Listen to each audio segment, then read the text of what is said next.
Love to eat pomegranate but feel lazy to peel? Then I have a fun and an easy idea for it. Come, let's know.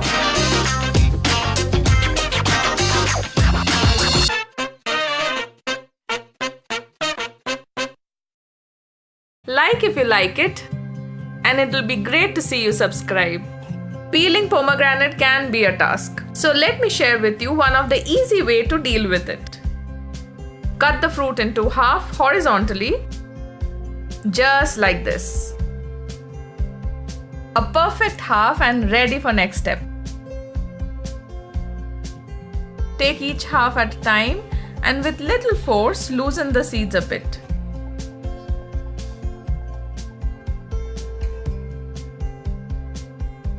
Then take any ladle or a hard object. Pick up half of the fruit and let the cut end sit on your palm. Let there be gaps between the fingers for the seeds to fall out. Start hitting the back of the fruit. See how these seeds fall out. It's so much fun to do, but be careful not to hit your hands. How easily in less than couple of minutes, almost all the pomegranate is de-seeded. Now you can enjoy your favorite fruit without worry. See you next Thursday with another buzzing ideas.